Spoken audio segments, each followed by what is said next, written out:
Um curso em milagres. Capítulo 8. A jornada de volta. 1. A direção do currículo. O conhecimento não é a motivação para se aprender este curso. A paz, sim. Esse é o pré-requisito para o conhecimento somente porque aqueles que estão em conflito não estão em paz. E a paz é a condição do conhecimento, porque é a condição do reino. O conhecimento só pode ser restaurado quando satisfazes as suas condições. Isso não é uma barganha feita por Deus, que não faz barganhas. É simplesmente o resultado do teu mau uso das suas leis em função de uma vontade imaginária que não é a sua.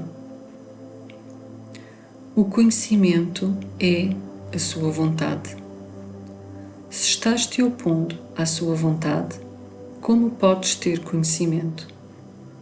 Eu te disse o que o conhecimento te oferece, mas talvez ainda não consideres isso totalmente desejável. Se considerasses, não estarias tão pronto para jogá-lo fora quando o ego pede a tua aliança. As distrações do ego podem parecer interferir com o teu aprendizado, mas o ego não tem nenhum poder para distrair-te, a não ser que lhe dês o poder de fazê-lo. A voz do ego é uma alucinação. Não podes esperar que ela diga: eu não sou real. Entretanto, não te é pedido que dissipes sozinho as tuas alucinações. Meramente és solicitado a avaliá-las em termos dos seus resultados para ti. Se não as queres com base na perda da paz, elas serão removidas da tua mente para ti. Cada resposta ao ego é um chamado para a guerra, e a guerra, de facto, priva-te da paz. No entanto, nessa guerra não há oponente. Essa é a reinterpretação da realidade que tens de fazer para garantir a paz, e a única que jamais precisas de fazer. Aqueles que percebes como oponentes são parte da tua paz, da qual estás desistindo por atacá-los. Como é possível ter algo do qual desististe? Compartilhas para ter, mas não desistes da paz para ti mesmo. Quando desistes da paz, estás-te excluindo dela.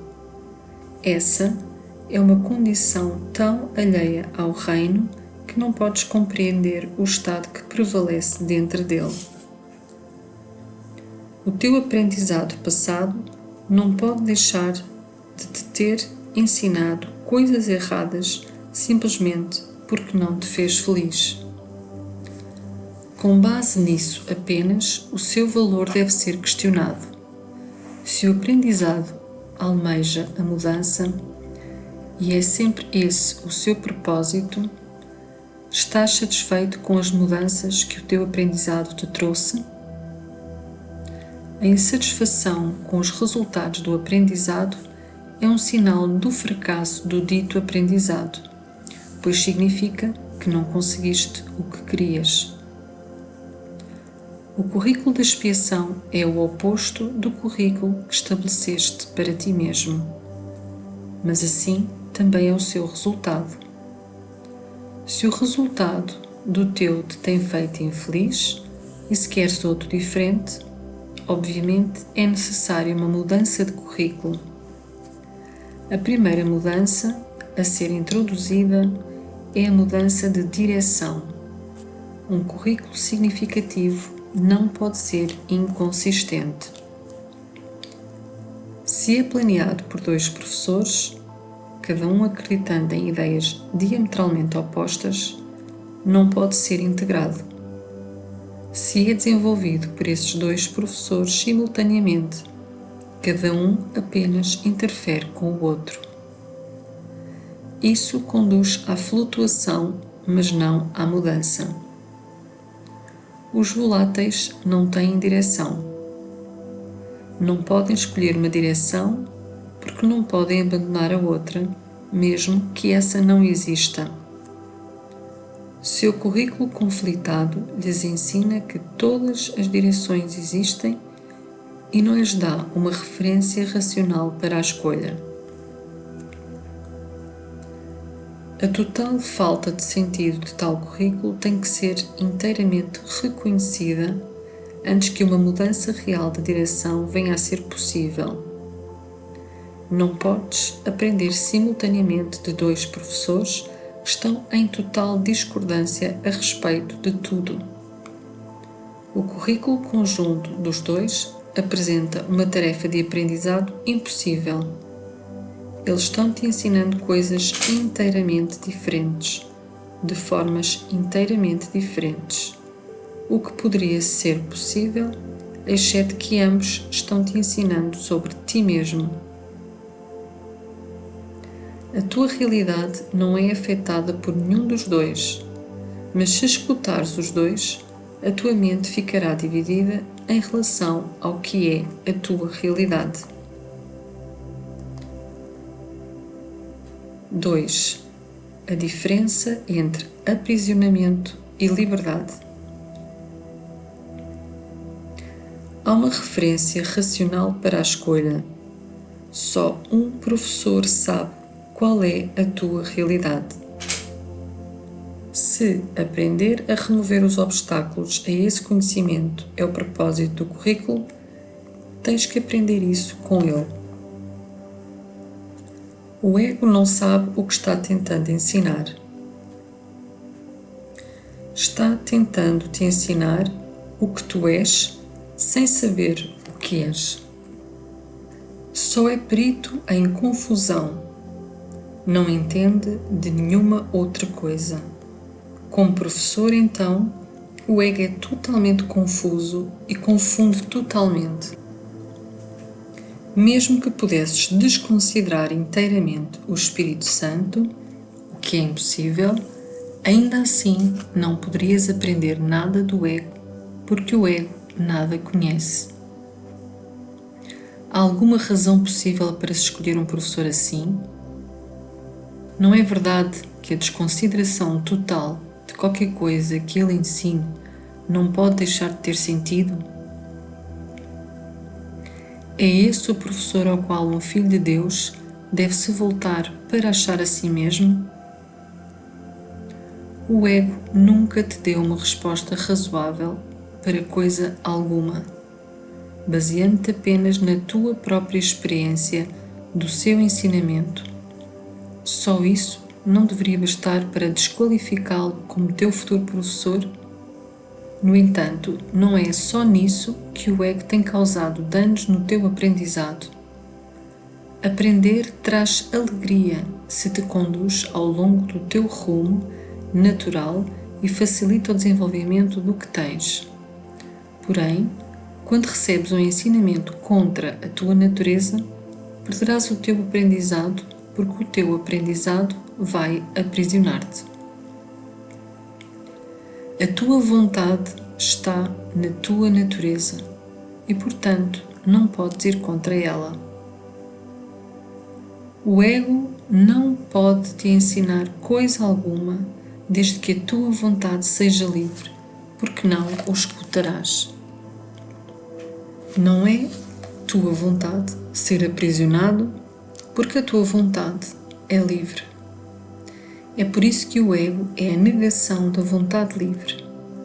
Nunca é Deus quem te coage, porque Ele compartilha a sua vontade contigo. A sua voz só ensina de acordo com a sua vontade, mas não é essa a lição do Espírito Santo, porque isso é o que tu és. A lição é que a tua vontade e a de Deus não podem discordar, porque são uma só. Isso é o desfazer de todas as coisas que o ego tenta ensinar. Não é então apenas a direção do currículo que tem de estar livre de conflitos, mas também o conteúdo. O ego tenta ensinar que queres te opor à vontade de Deus. Essa lição, que não é natural, não pode ser aprendida, e a tentativa de aprendê-la é uma violação da tua própria liberdade, fazendo com que tenhas medo da tua vontade, porque ela é livre. O Espírito Santo se opõe a qualquer aprisionamento da vontade de um filho de Deus, sabendo que a vontade do Filho é a do Pai. O Espírito Santo te conduz consistentemente pelo caminho da liberdade, ensinando-te como desconsiderar ou olhar para o que está além de tudo o que poderia deter-te. Nós dissemos que o Espírito Santo te ensina a diferença entre dor e alegria. Isso é o mesmo que dizer que ele te ensina a diferença entre prisão e liberdade. Não podes fazer essa distinção sem ele, porque tens ensinado a ti mesmo que prisão é liberdade. Acreditando que as duas coisas sejam a mesma, como é que podes fazer a distinção entre elas? É possível pedires à parte da tua mente que te ensinou a acreditar que elas são a mesma, para ensinar-te como são diferentes? O ensinamento do Espírito Santo toma apenas uma direção e tem apenas uma meta. A sua direção é a liberdade e a sua meta é Deus. No entanto, ele não pode conceber Deus sem ti, porque não é a vontade de Deus ser sem ti. Quando tiveres aprendido que a tua vontade é a de Deus, não mais poderás ter vontade de ser sem Ele, assim como Ele não poderia ter vontade de ser sem ti. Isso é liberdade e isso é alegria. Nega isso a ti mesmo e estarás negando a Deus o seu reino, porque Ele te criou para isso. Quando eu disse, todo o poder e toda a glória são teus, porque o reino é dele, o significado é este. A vontade de Deus é sem limites e todo o poder e toda a glória estão dentro dela. É infinita em força, em amor e em paz. Não tem fronteiras porque a sua extensão é ilimitada e ela abrange todas as coisas porque criou todas as coisas. Tendo criado todas as coisas, fez com que fossem parte de si mesma. Tu és a vontade de Deus, porque foi assim que foste criado. Porque o teu Criador só cria como Ele próprio, tu és como Ele. Tu és parte dele, que é todo o poder e toda a glória, e és, portanto, tão ilimitado quanto Ele. A que outra coisa, além de todo o poder e de toda a glória, pode o Espírito Santo apelar para restaurar o reino de Deus? Assim sendo, o seu apelo dirige-se meramente ao que é o reino, para que o próprio reino reconheça o que é. Quando reconheces isso, trazes automaticamente esse reconhecimento a todos, porque reconheceste a todos. Pelo teu reconhecimento, despertas o deles e através deles o teu é estendido. O despertar corre com facilidade e contentamento pelo reino em resposta ao chamado daquele que fala por Deus. Essa é a resposta natural de cada filho de Deus à voz pelo seu Criador, porque essa é a voz pelas suas criações e pela sua própria extensão. 3. O encontro santo.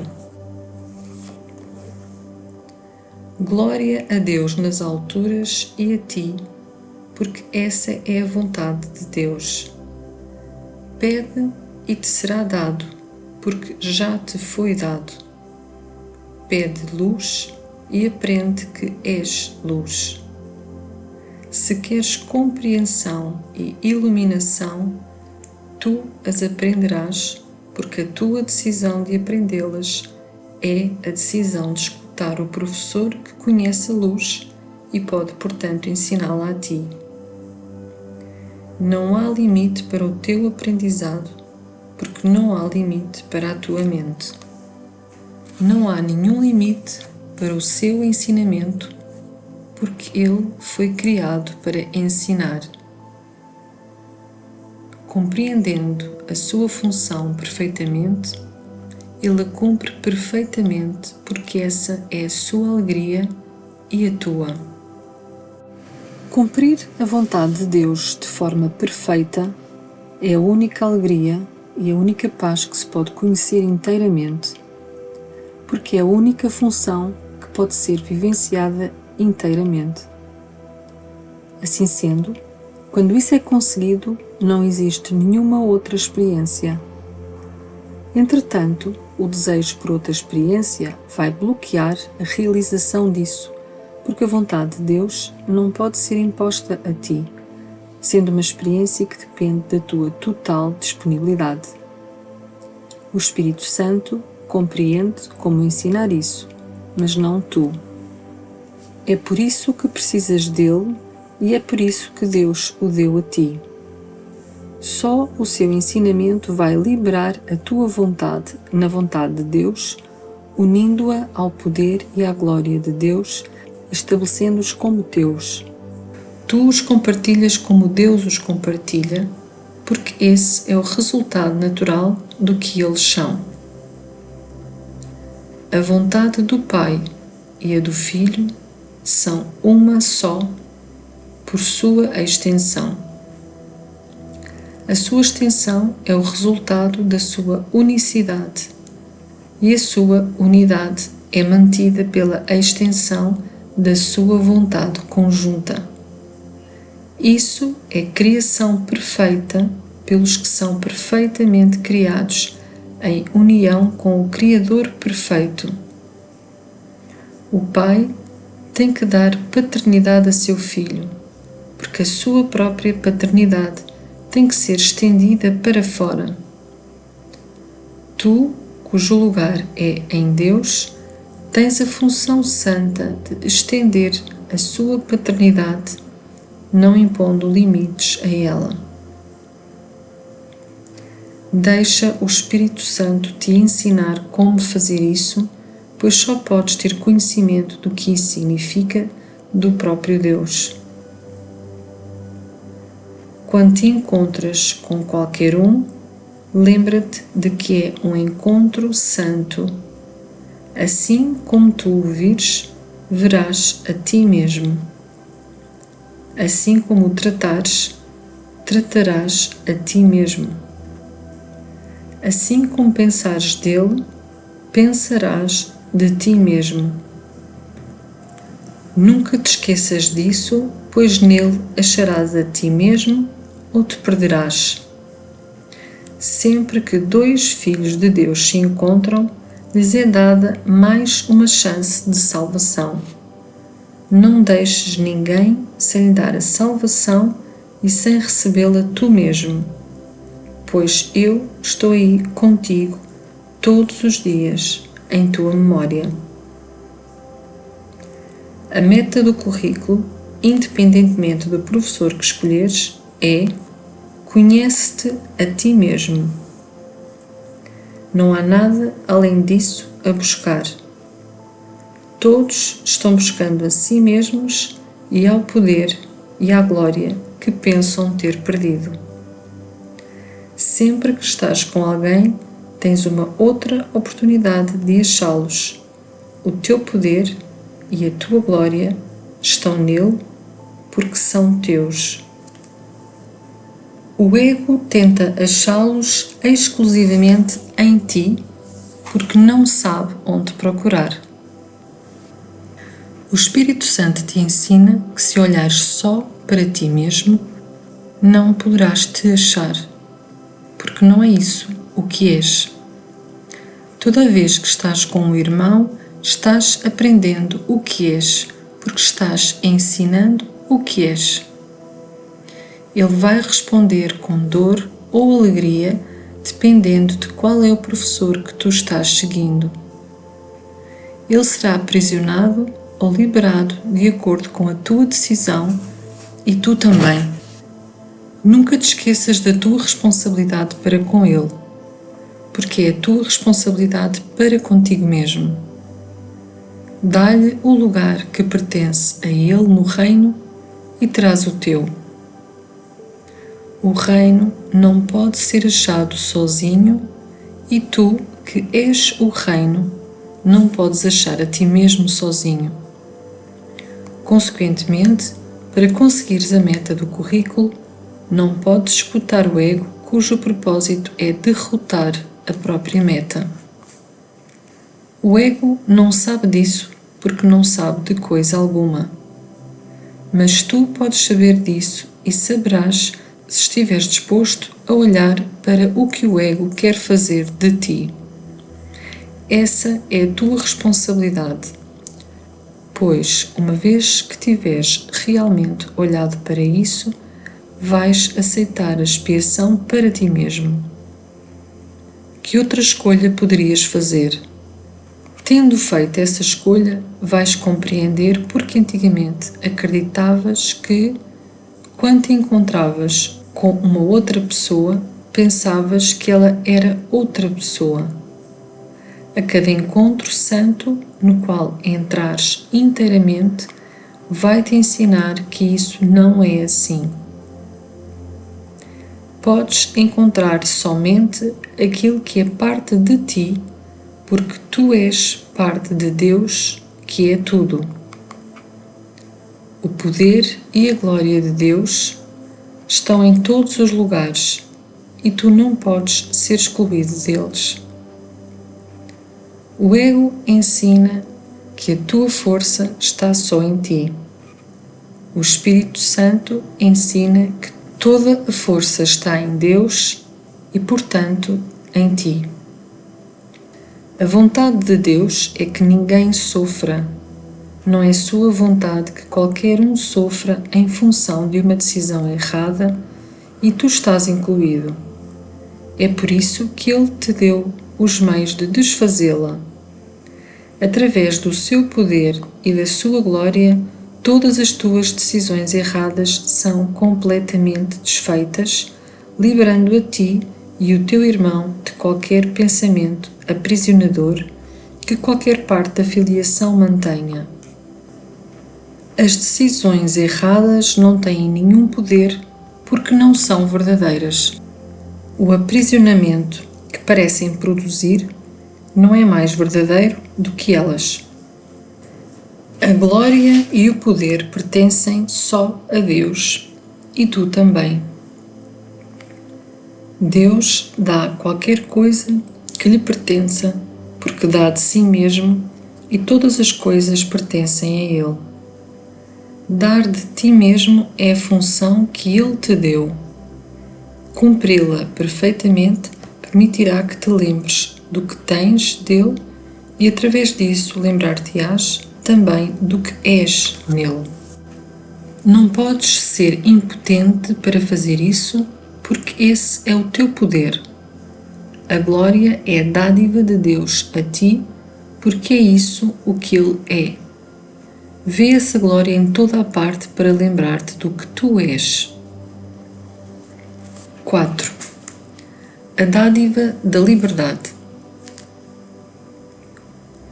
Se a vontade de Deus para ti é a paz e a alegria completas, a menos que vivencies só isso, tens que estar te recusando a reconhecer a sua vontade. A sua vontade não vacila, sendo imutável para sempre.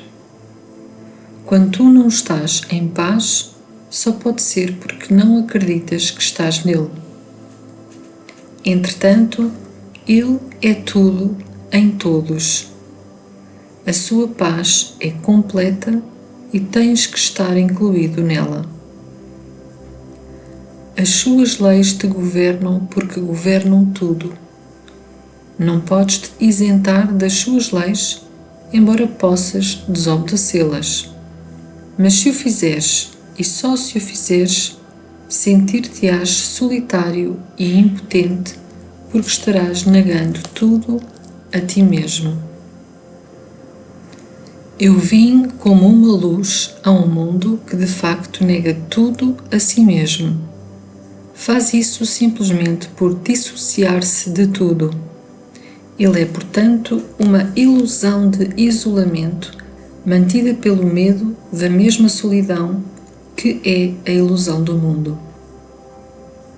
Eu disse que estou contigo sempre, até ao fim do mundo. É por isso que eu sou a luz do mundo. Se eu estou contigo na solidão do mundo, a solidão desaparece. Não podes manter a ilusão da solidão se não estás só. Meu propósito, então, ainda é o de vencer o mundo.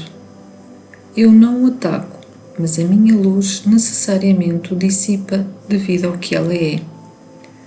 A luz não ataca a escuridão, mas a ilumina e ela desaparece. Se a minha luz vai contigo a todo lugar, tu a iluminas comigo, fazendo com que ela desapareça. A luz vem a ser nossa e não podes habitar na escuridão, assim como a escuridão não pode habitar aonde fores.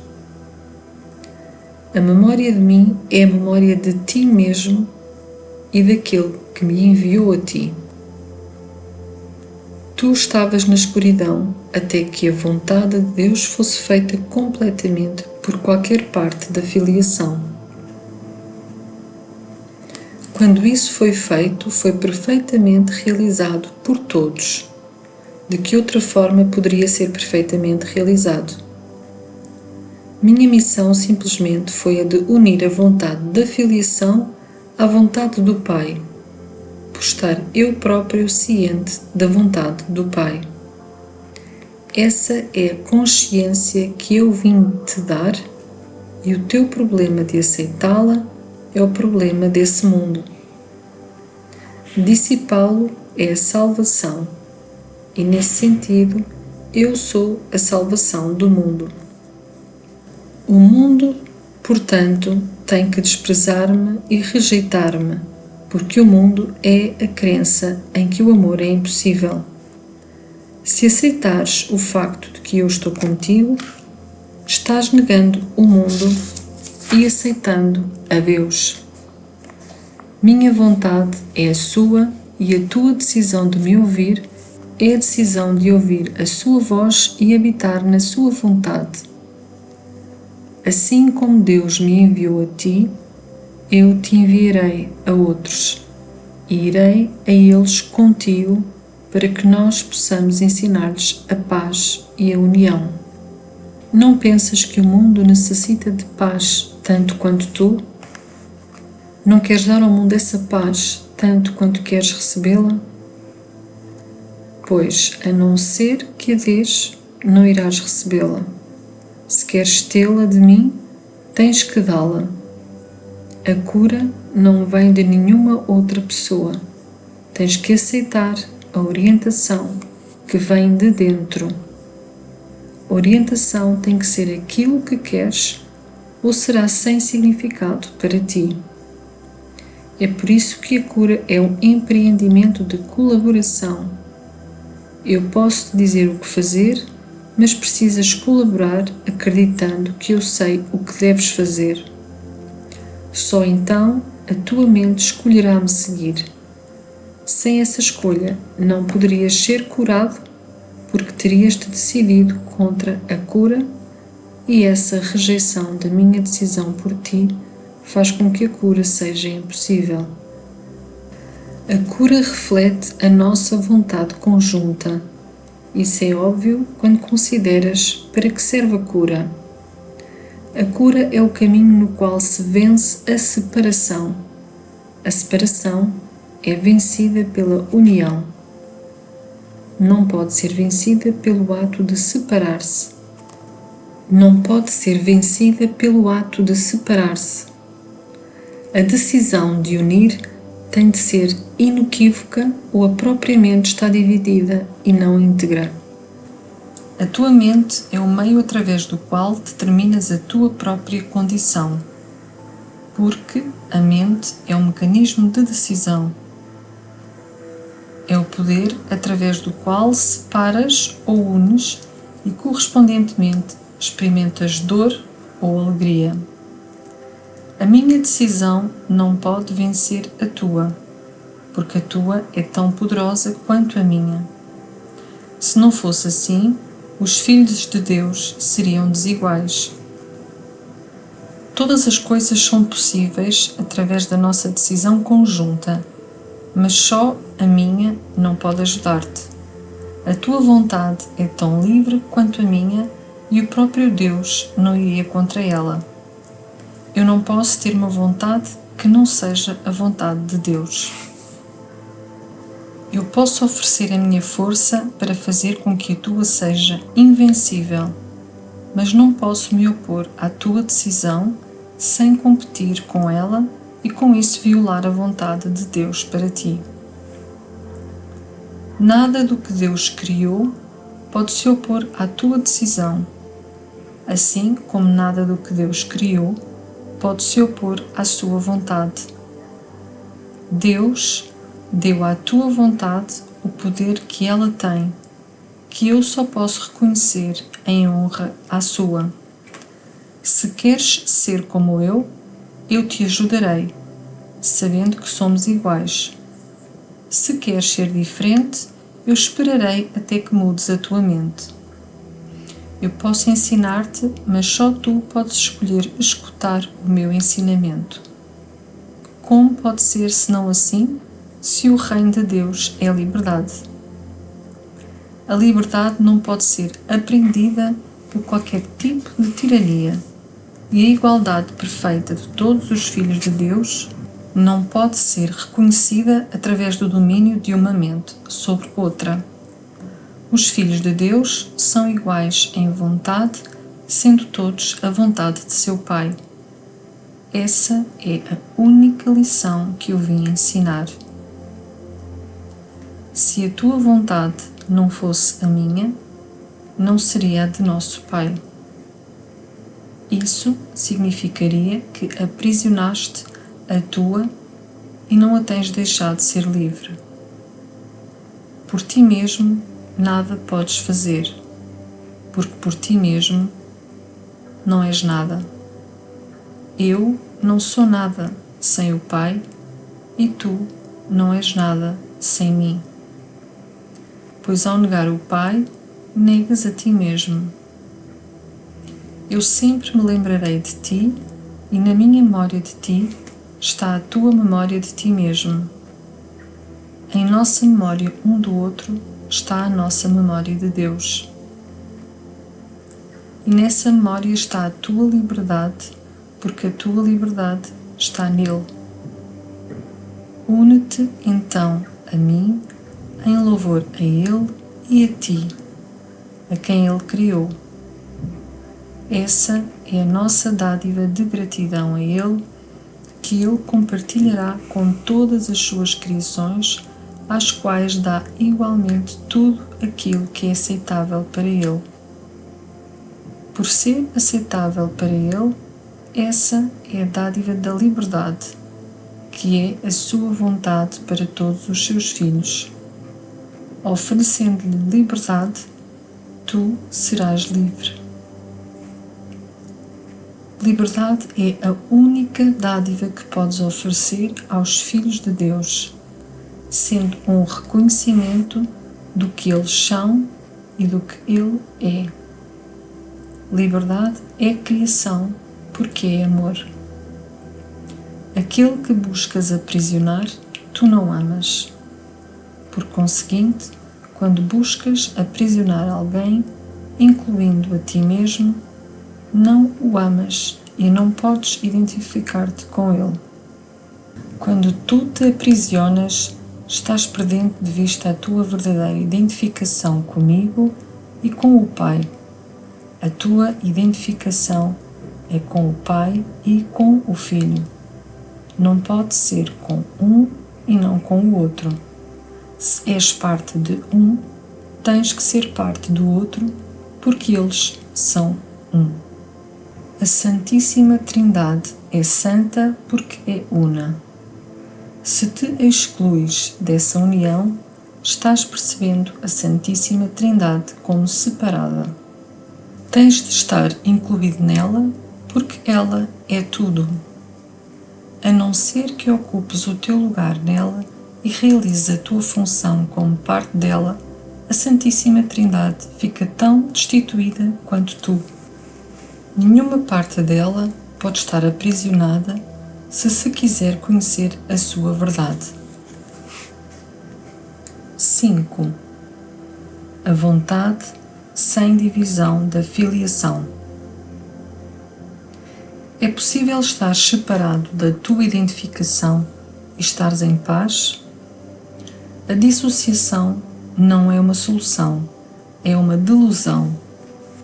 Aqueles que estão presos em delusões acreditam que a verdade vai assaltá-los e eles não a reconhecerão porque preferem a delusão. Julgando a verdade como algo que não querem, o que percebem são as suas ilusões, as quais bloqueiam o conhecimento.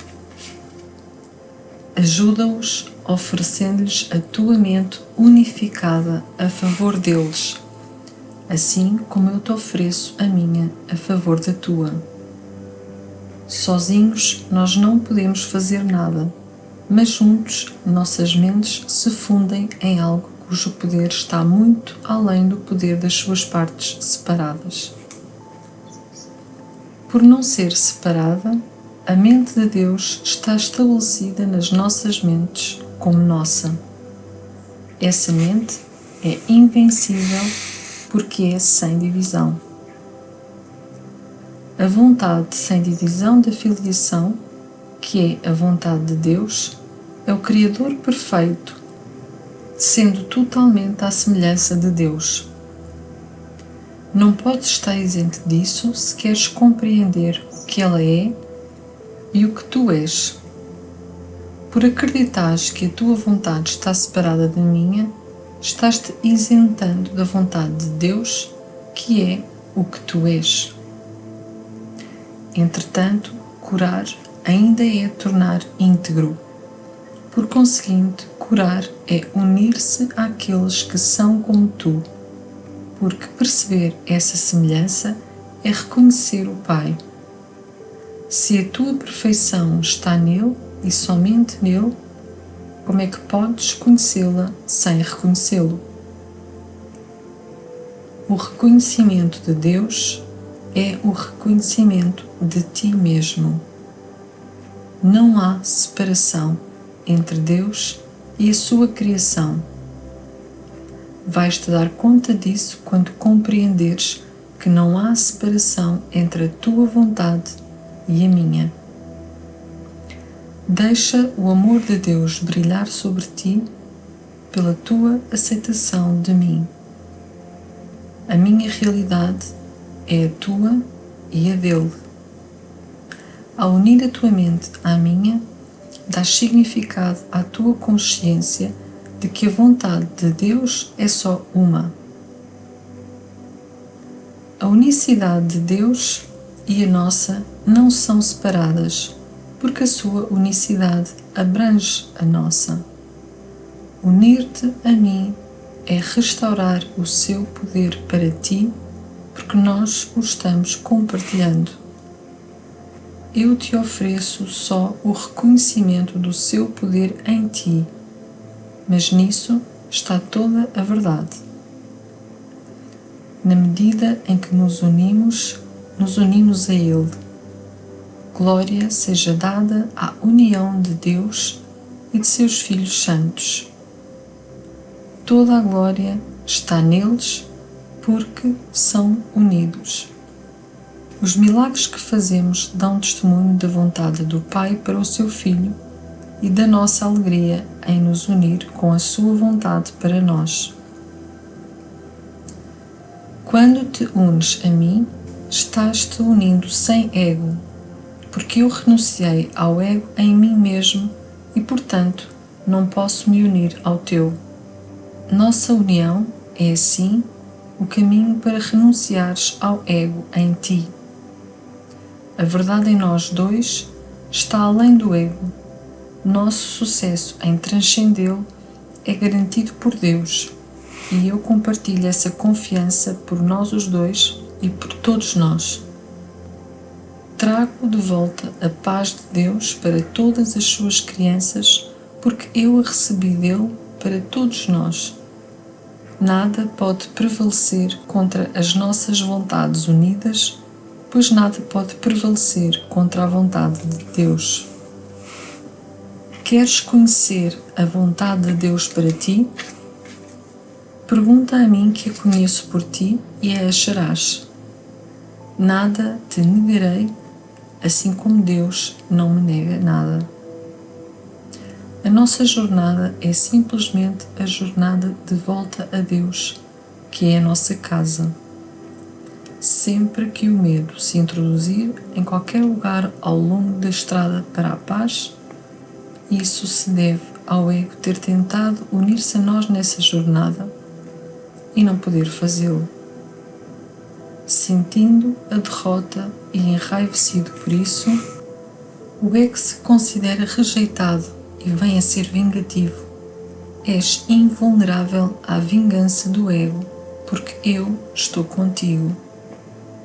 Nessa jornada, me escolheste como teu companheiro, ao invés do ego. Não tentes apegar-te aos dois, ou estarás tentando ir em direções diferentes e perderás o caminho. O caminho do ego não é o meu, mas também não é o teu. O Espírito Santo tem uma direção para todas as mentes, e aquela que ele me ensinou é a tua. Não percamos de vista a sua direção por meio de ilusões, pois apenas as ilusões de outra direção podem obscurecer aquela pela qual a voz de Deus fala em todos nós. Nunca conceda ao ego o poder de interferir com a jornada. Ele não tem nenhum, porque a jornada é o caminho para o que é verdadeiro. Deixa para trás todas as ilusões e vai além de todas as tentativas do ego em deter-te. Eu vou à tua frente, porque estou além do ego. Alcança, pois, a minha mão, porque queres transcender o ego. A minha força nunca será insuficiente, e se escolheres compartilhá-la, tu o farás. Eu a dou com disponibilidade e contentamento, porque preciso de ti tanto quanto precisas de mim. 6. O tesouro de Deus. Nós somos a vontade conjunta da filiação, cuja integridade é para todos nós. Damos início à jornada de volta ao partirmos juntos e nos reunirmos aos nossos irmãos, na medida em que continuamos juntos. Cada ganho em nossa força é oferecido a todos, de modo que também eles possam deixar de lado suas fraquezas e adicionar suas forças a nós. As boas-vindas de Deus nos esperam a todos e Ele vai nos dar boas-vindas assim como eu as dou a ti. Não te esqueças do reino de Deus por coisa alguma que o mundo tenha a oferecer. O mundo nada pode adicionar ao poder e à glória de Deus e de seus filhos santos, mas pode cegar os filhos em relação ao Pai se eles contemplam o mundo. Não podes contemplar o mundo e conhecer a Deus. Só um é verdadeiro. Eu vim para te dizer que não cabe a ti escolher qual dos dois é verdadeiro. Se fosse assim, terias-te destruído. Entretanto, a destruição das suas criações não foi a vontade de Deus, tendo-as criado para a eternidade. A sua vontade tem salvo a ti, não de ti mesmo, mas da tua ilusão de ti mesmo. Ele te tem salvo para ti. Vamos glorificar aquele a quem o mundo nega, pois sobre o seu reino o mundo não tem poder. Ninguém que tenha sido criado por Deus pode achar alegria em coisa alguma, exceto no eterno. Não porque esteja privado de qualquer outra coisa, mas porque nenhuma outra coisa é digna dele.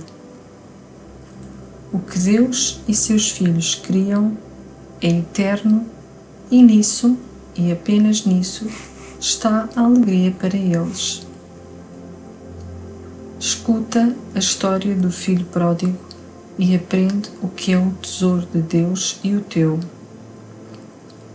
Esse filho de um pai amoroso deixou a sua casa e pensou que tinha dissipado tudo em troca de nada de valor, embora na época não tenha compreendido essa falta de valor. Ele tinha vergonha de retornar para seu pai porque pensava que o tinha ferido.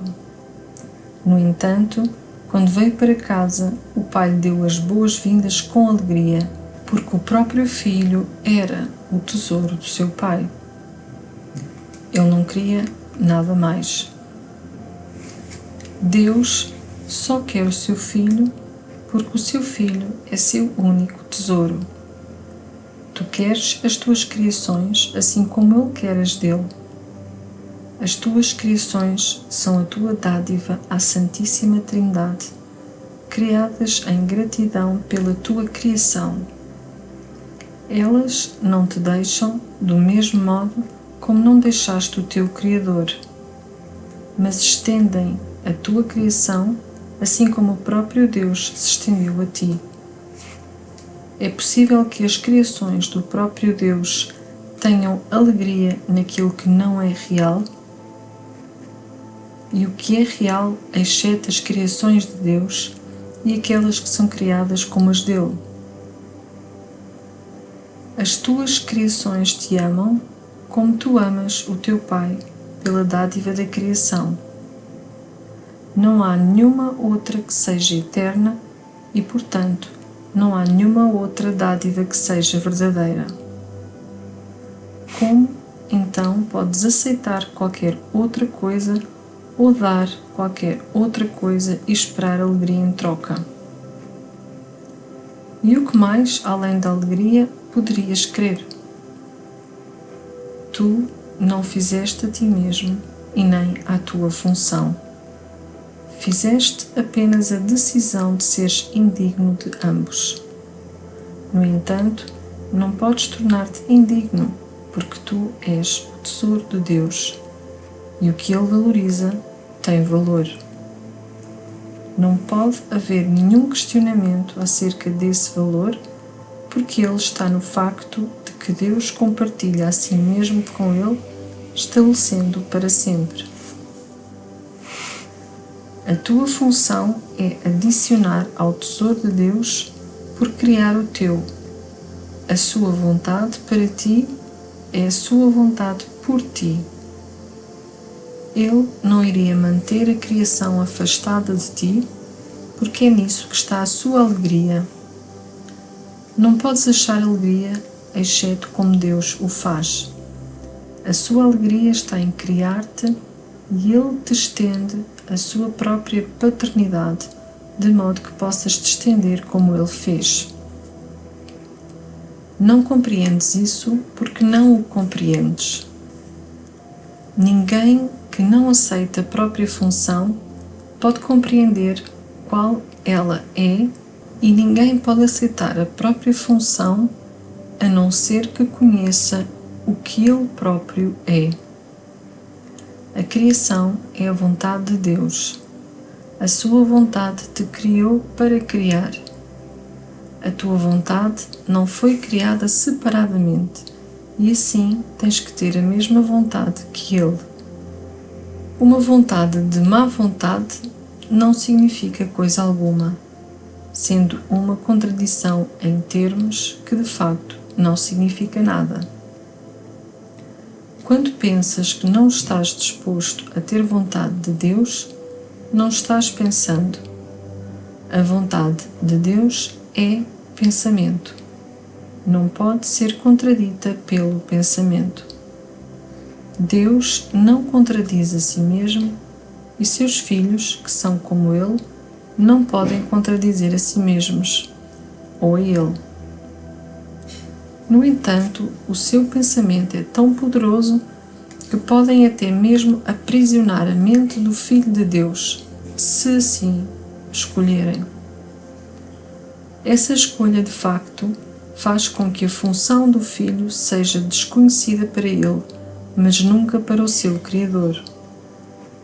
E porque não é desconhecida para o seu Criador, é para sempre passível de ser conhecida por ele. Não há nenhum questionamento que devas jamais colocar para ti mesmo, a não ser um. Quero conhecer a vontade de meu Pai para mim? Ele não a esconderá. Ele a revelou a mim, porque eu a pedi a Ele e aprendi com o que Ele já havia dado.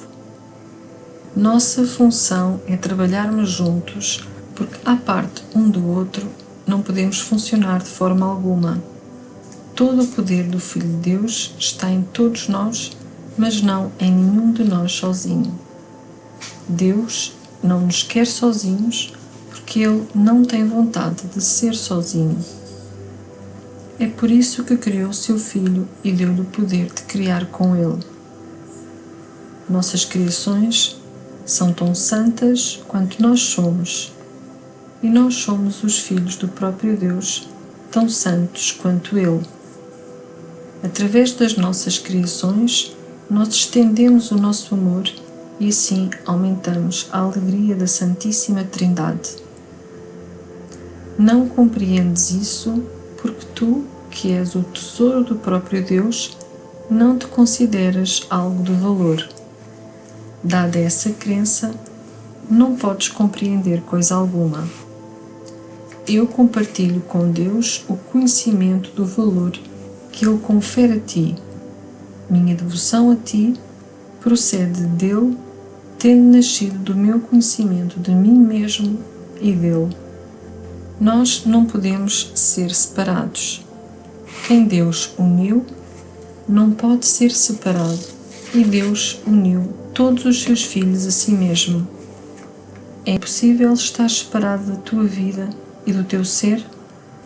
A jornada a Deus é meramente o redespertar do conhecimento acerca de onde tu sempre estás e do que és para sempre. É uma jornada sem distância para uma meta que nunca mudou. A verdade só pode ser experimentada, não pode ser descrita e não pode ser explicada. Eu posso fazer com que estejas ciente das condições da verdade, mas a experiência é de Deus. Juntos podemos satisfazer essas condições, mas a verdade despontará sobre ti por si mesma. O que tem sido a vontade de Deus para ti é teu. Ele tem dado a sua vontade ao seu tesouro, de quem ela é o tesouro. O teu coração está ali onde está o teu tesouro, assim como o dele. Tu, que és o bem amado de Deus, és totalmente bem-aventurado. Aprende isso comigo e liberta a santa vontade de todos aqueles que são tão bem-aventurados quanto tu és. 7. O corpo como um meio de comunicação. O ataque é sempre físico. Quando qualquer forma de ataque entra na tua mente, estás-te igualando a um corpo, já que é essa a interpretação que o ego faz do corpo. Não é preciso que ataques fisicamente para aceitares essa interpretação. Tu a estás aceitando simplesmente por acreditares que o ataque pode-te conseguir algo que queres. Se não acreditasses nisso, a ideia do ataque não teria nenhum apelo para ti. Quando te igualas a um corpo, sempre experimentas depressão.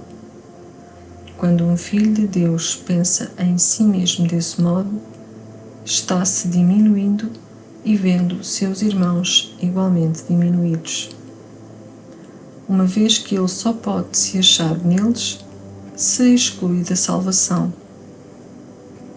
Lembra-te de que o Espírito Santo interpreta o corpo só como um meio de comunicação, sendo o elo de comunicação entre Deus e seus filhos separados. O Espírito Santo interpreta tudo o que tens feito à luz do que ele é. O ego separa através do corpo. O Espírito Santo alcança os outros através dele. Tu não percebes os teus irmãos como o Espírito Santo os percebe, porque não consideras os corpos somente como meios de juntar as mentes e uni-las com a tua e a minha. Essa interpretação do corpo vai mudar a tua mente por completo a respeito do valor que ele tem. Por si mesmo, ele não tem nenhum. Se usas o corpo para o ataque, isso te causa dano. Se tu o usas só para alcançar as mentes daqueles que acreditam que são corpos e ensiná-los através do corpo que isso não é assim, vais compreender o poder da mente que está em ti. Se usas o corpo para isso e só para isso, não podes usá-lo para o ataque. A serviço da união, ele vem a ser uma bela lição de comunhão que tem valor até que haja comunhão. Esse é o modo de Deus fazer com que seja ilimitado o que tu tens limitado. O Espírito Santo não vê o corpo como tu o vês, porque ele sabe que a única realidade de qualquer coisa é o serviço que rende a Deus em nome da função que ele lhe dá. A comunicação acaba com a separação. O ataque a promove. O corpo é feio ou bonito, pacífico ou selvagem, útil ou danoso, de acordo com o uso que lhe é conferido. E no corpo de outra pessoa verás o uso que tens conferido ao teu. Se o corpo vem a ser um meio que dás ao Espírito Santo, de forma que ele o use em favor da união da filiação, tu não verás coisa alguma que seja física, exceto como ela é. Usa-o para a verdade e o verás verdadeiramente. Usa-o equivocadamente e tu o compreenderás equivocadamente, porque já o terás feito por usá-lo de forma equivocada. Interpreta qualquer coisa à parte do Espírito Santo e desconfiarás dela. Isso te conduzirá ao ódio, ao ataque e à perda da paz. No entanto, toda perda vem somente da tua própria compreensão equivocada. Qualquer tipo de perda é impossível. Mas quando olhas para um irmão como uma entidade física, o seu poder e glória estão perdidos para ti, assim como os teus. Atacaste o teu irmão, mas em primeiro lugar tens que ter atacado a ti mesmo. Não o vejas desse modo pela tua própria salvação, que não pode deixar de trazer ao teu irmão a sua. Não permitas que ele se diminua em tua mente, mas liberta-o da crença na pequenez e assim escapa da tua. Como parte de ti, ele é santo. Como parte de mim, tu és. Comunicar-te com parte do próprio Deus é ir além do reino até ao Criador, através da sua voz que ele estabeleceu como parte de ti. Regozija-te, pois, pelo facto de que por ti mesmo nada podes fazer. Tu não és de ti mesmo.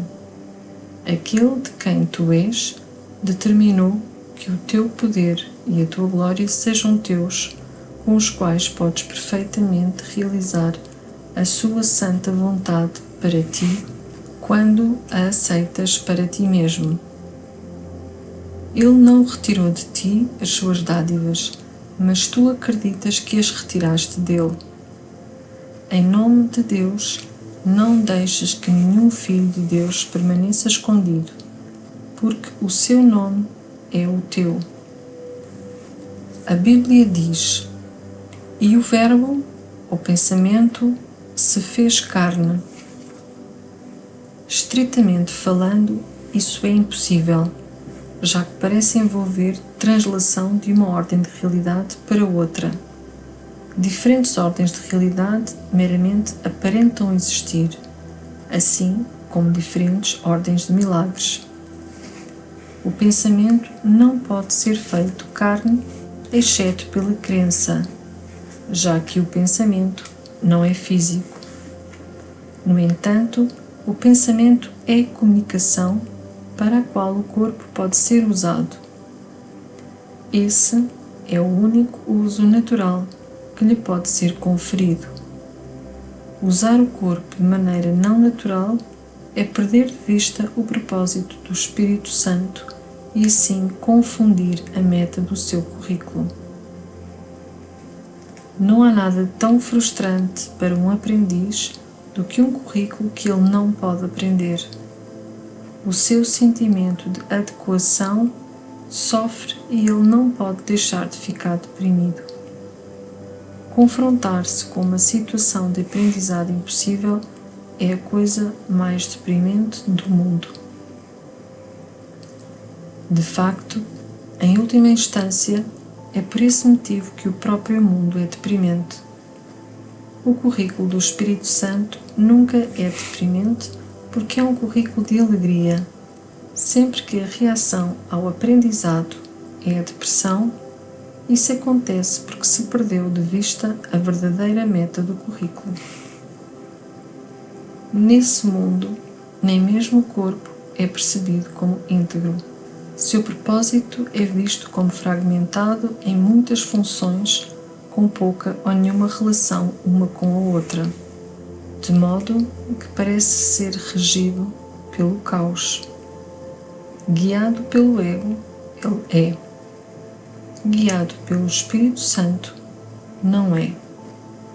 Vem a ser um meio através do qual a parte da mente que tentaste separar do Espírito pode ir além das suas distorções e voltar para o Espírito.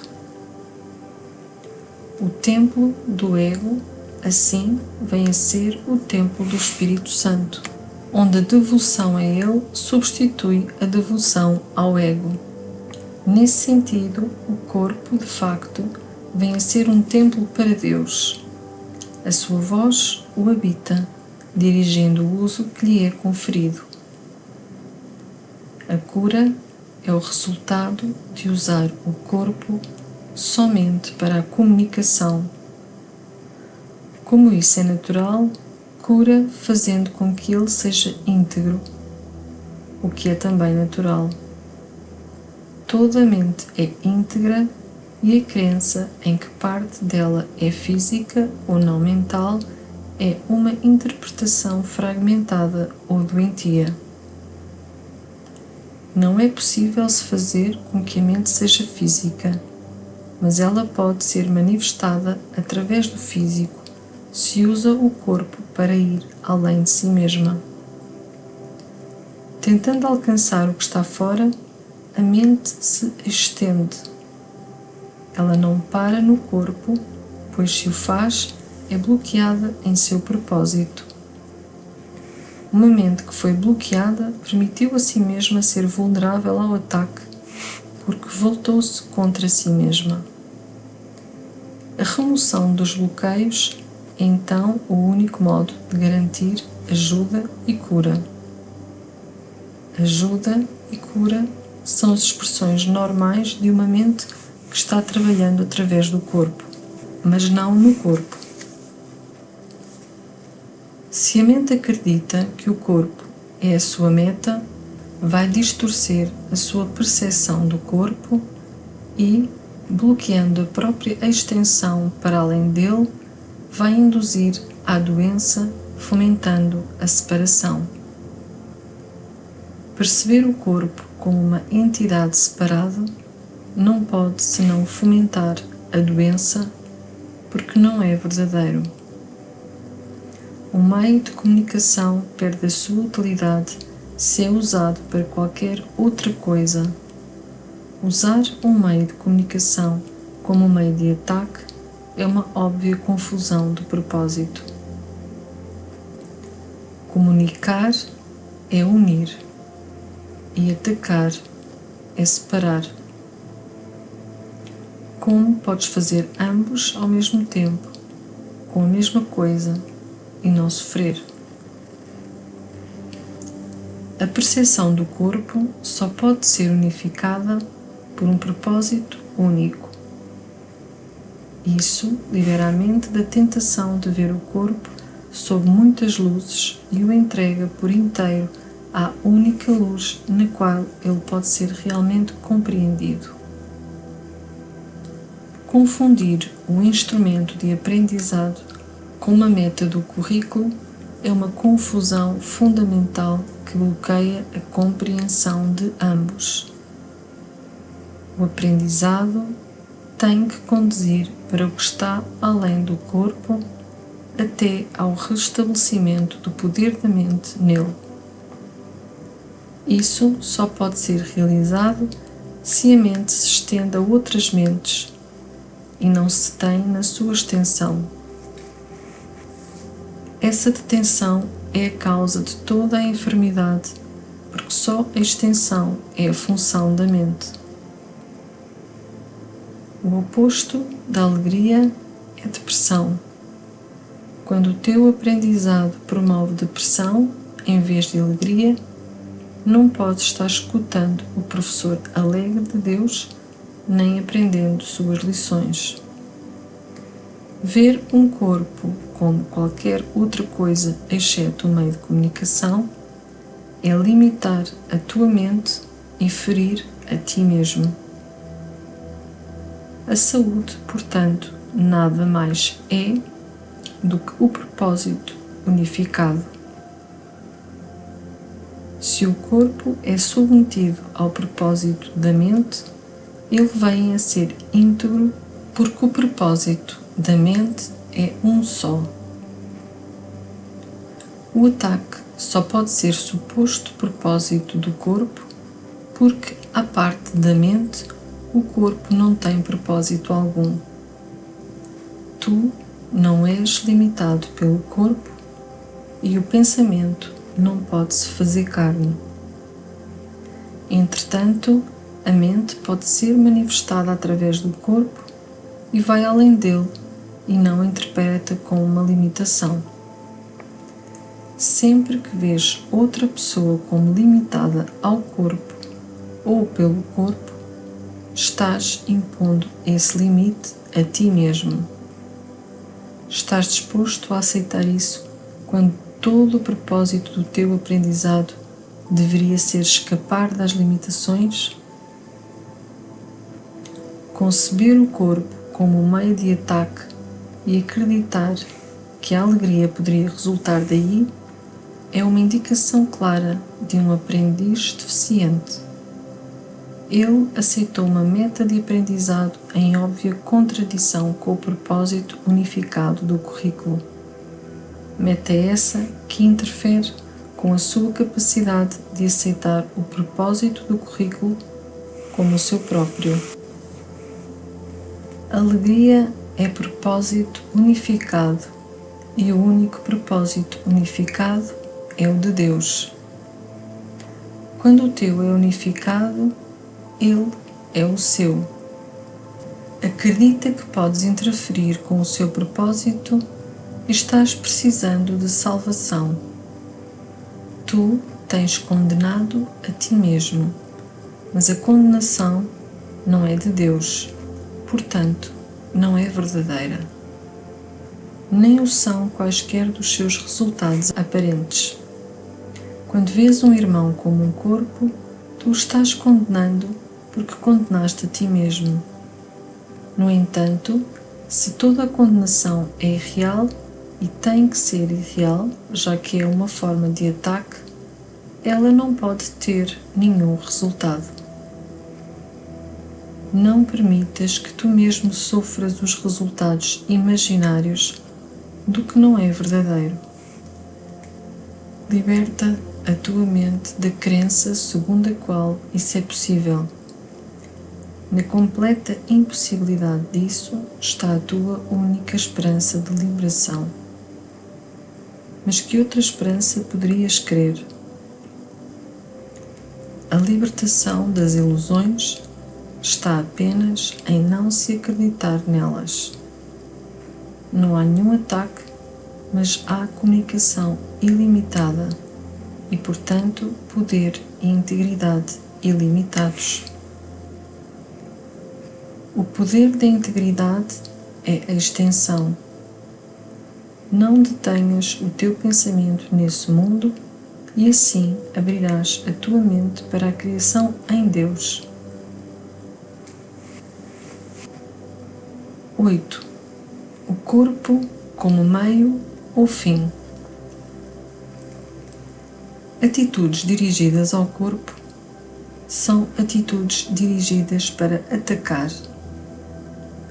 As definições egóticas para qualquer coisa são infantis e sempre se baseiam naquilo que ele acredita ser a sua função. Isso é assim porque o ego é incapaz de generalizações verdadeiras e igualiza o que vê com a função que designou para isso. Ele não igualiza o que vê com o que a coisa é. Para o ego, o corpo é algo com que atacar. Igualizar-te ao corpo te ensina que o que tu és serve para atacar. O corpo não é, então, a fonte da própria saúde. A condição do corpo depende apenas da tua interpretação da sua função. As funções são parte do ser, pois surgem dele, mas o relacionamento não é recíproco.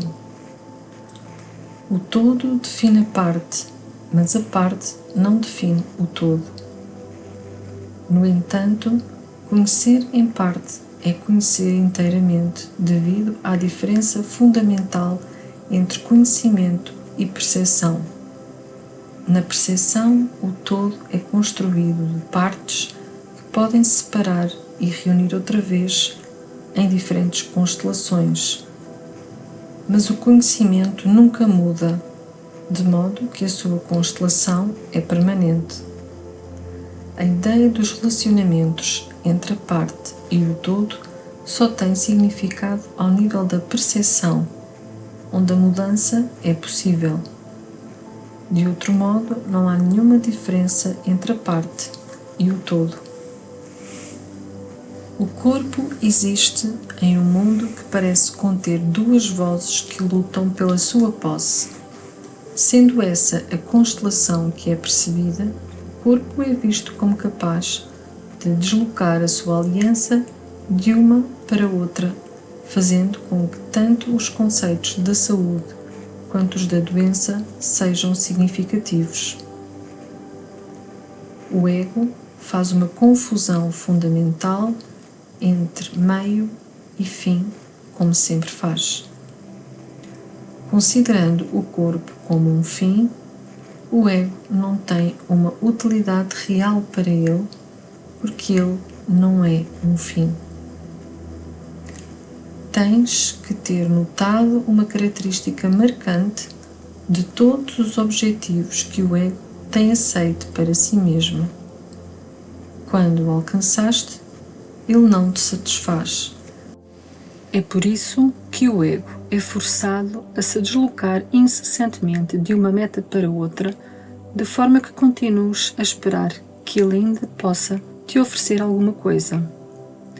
Tem sido particularmente difícil vencer a crença do ego no corpo enquanto fim, porque ela é sinônima à crença no ataque enquanto fim. O ego tem um profundo investimento na doença. Se estás doente, como podes fazer objeções à firme crença do ego, segundo a qual não és invulnerável? Esse é um argumento atraente do ponto de vista do ego, porque obscurece o ataque óbvio que está por trás da doença.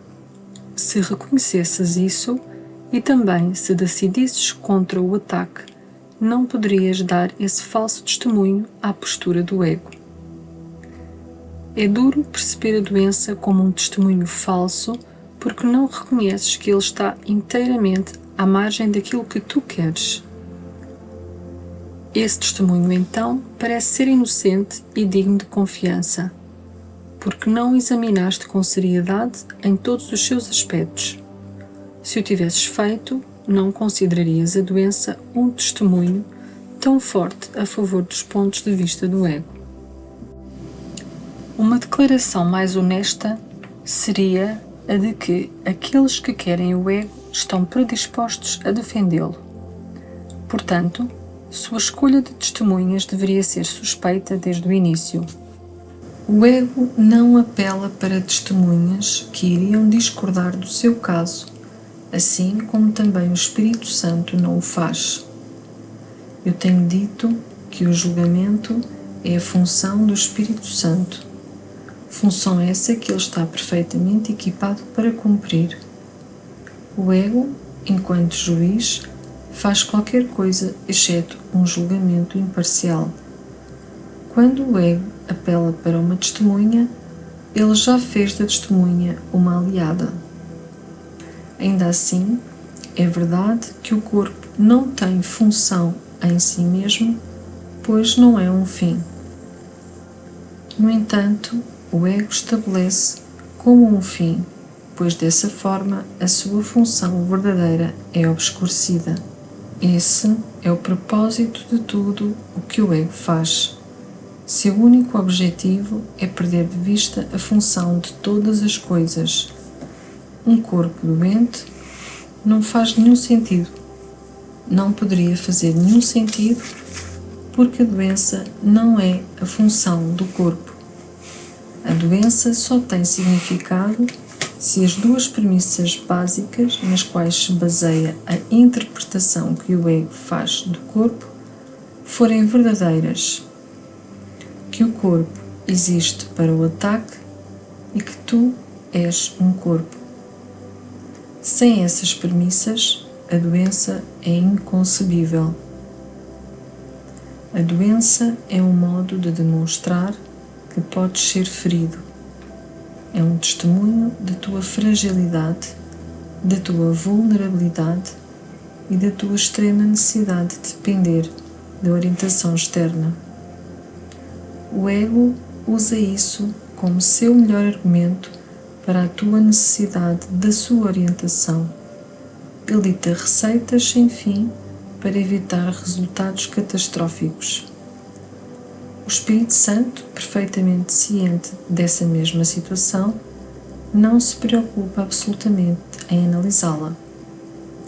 Se os dados são sem significado, não faz sentido analisá-los. A função da verdade é coletar informações que sejam verdadeiras. Qualquer forma que uses para lidar com o erro não resulta em nada. Quanto mais complicados os resultados, mais duro vem ser o reconhecimento de que nada são. Mas não é necessário examinar todos os resultados possíveis aos quais as premissas dão lugar para julgá-los verdadeiramente. um instrumento de aprendizado não é um professor. Ele não pode te dizer como te sentes.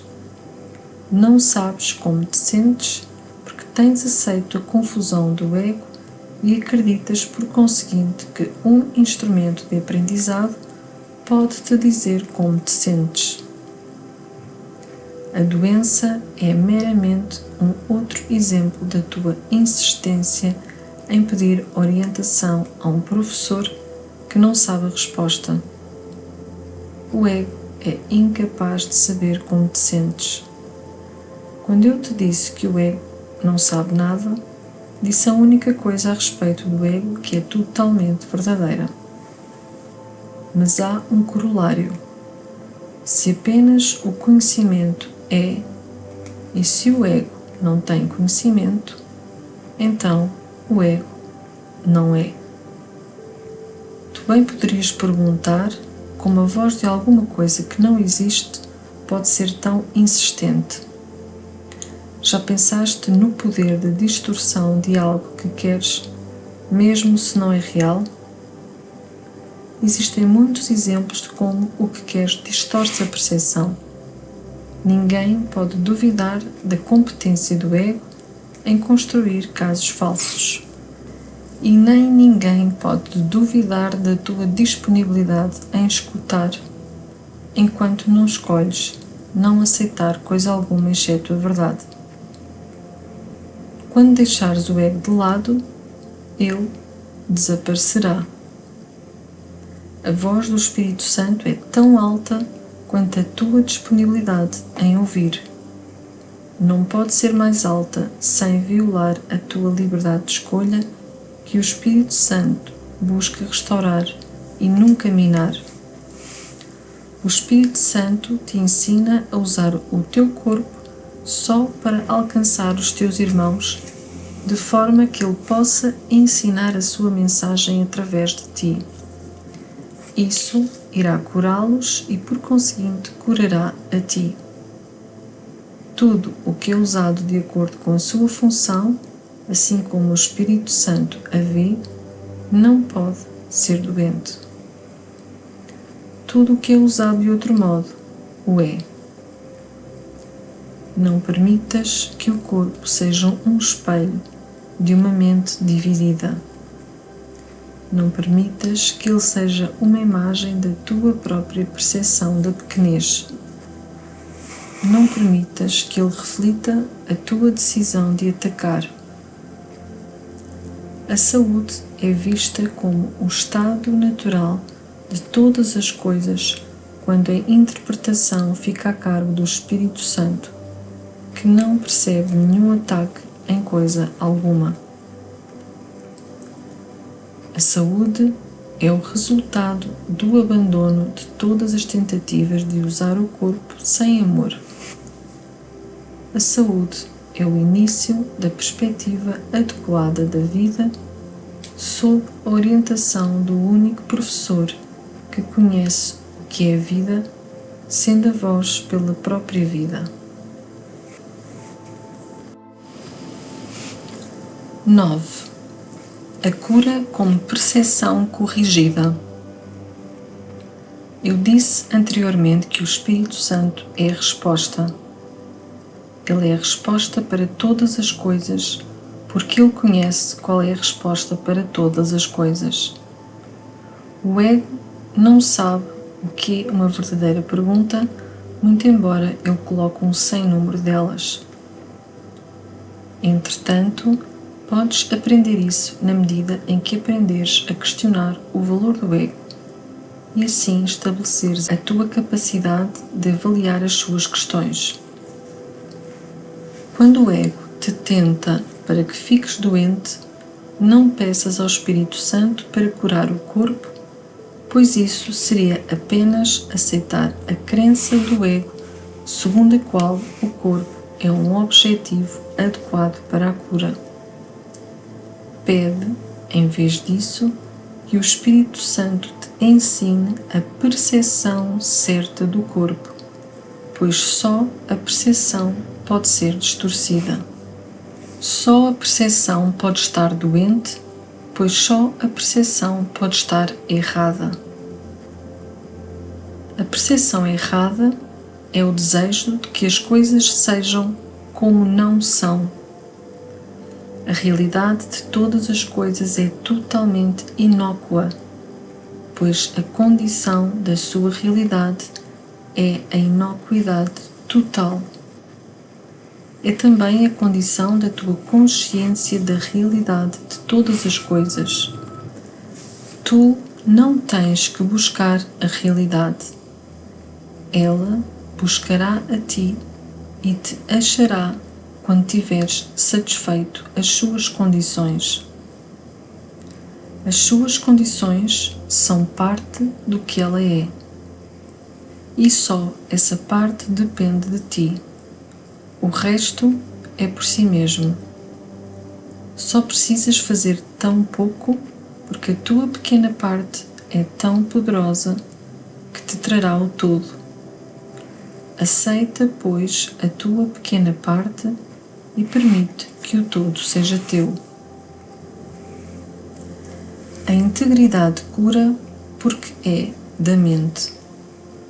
Todas as formas de doença, até mesmo a morte, são expressões físicas do medo do despertar. Elas são tentativas de reforçar o sono por medo do acordar.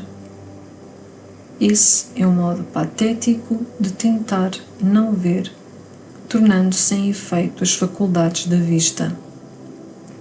Descanse em paz é uma bênção para os vivos, não para os mortos, porque o descanso vem do despertar e não do sono. O sono é afastamento, o despertar, união. Os sonhos são ilusões de união porque eles refletem as noções distorcidas do ego a respeito do que seja unir. Entretanto, também o Espírito Santo tem uma utilidade para o sono e pode usar sonhos a favor do despertar se tu lhe permitires. Como acordas é o sinal de como usaste o sono. A quem o deste? Sob a orientação de que professor o colocaste? Sempre que despertas desinspirado, não o deste ao Espírito Santo. Só quando acordas alegre é que usaste o sono de acordo com o seu propósito. De facto, podes ser drogado pelo sono se tu o usaste equivocadamente em favor da doença. O sono não é uma forma de morte, assim como a morte não é uma forma de inconsciência. A inconsciência completa é impossível. Só podes descansar em paz porque estás desperto.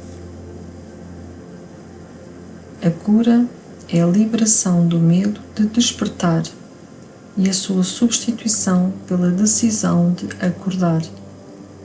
A decisão de acordar é o reflexo da vontade de amar, já que toda cura envolve a substituição do medo pelo amor.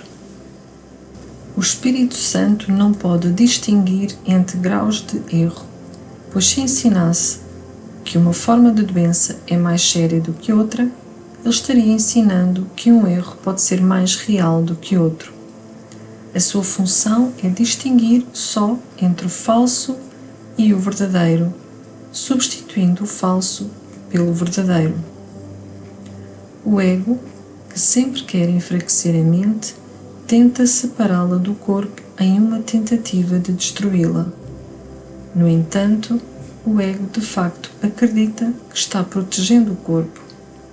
Isso é assim porque o ego acredita que a mente é perigosa e que privar algo da mente é curar. Mas privar da mente é impossível, pois significaria fazer o nada do que Deus criou. O ego despreza a fraqueza, muito embora faça todos os esforços para induzi-la. O ego só quer o que odeia. Para o ego, isso faz sentido perfeito. acreditando no poder do ataque, o ego quer atacar. A Bíblia te exorta a ser perfeito, a curar todos os erros, a não pensar no corpo como algo separado e a realizar todas as coisas em meu nome. Mas não é só o meu nome, pois a nossa é uma identidade compartilhada. O nome do Filho de Deus é um só e és exortado a fazer os trabalhos do amor, porque nós compartilhamos essa unicidade. Nossas mentes são íntegras porque são uma só. Se estás doente, estás-te afastando de mim. No entanto, tu não podes afastar-te só de mim. Só podes afastar-te de ti mesmo e de mim. Com certeza já começaste a reconhecer que este é um curso muito prático e que de facto quer dizer exatamente o que diz. Eu não te iria pedir que fizesses coisas que não podes fazer, e é impossível que eu pudesse fazer coisas que tu não possas fazer. Isso posto bem literalmente, nada pode te impedir de fazer exatamente o que eu peço, e tudo argumenta a favor de que o faças. Eu não te imponho limites porque Deus não colocou nenhum limite sobre ti. Quando limitas a ti mesmo, deixamos de ser uma só mente e isso é doença. Entretanto, a doença não é do corpo, mas da mente. Todas as formas de doença são sinais de que a mente está dividida e não aceita o propósito unificado. A unificação do propósito é então o único caminho de cura do Espírito Santo. Isso é assim porque é o único nível no qual a cura significa alguma coisa. O restabelecimento do significado em um sistema de pensamento caótico é o caminho para curá-lo. A tua tarefa consiste apenas em preencher as condições do significado, pois o significado em si mesmo é de Deus. No entanto, o teu retorno ao significado é essencial para o seu, porque o teu significado é parte do seu. A tua cura, então, é parte da sua saúde, já que é parte da sua integridade. Ele não pode perder isso, mas tu podes não saber disso. Entretanto, essa é ainda a sua vontade para ti e a sua vontade não pode deixar de prevalecer para sempre e em todas as coisas.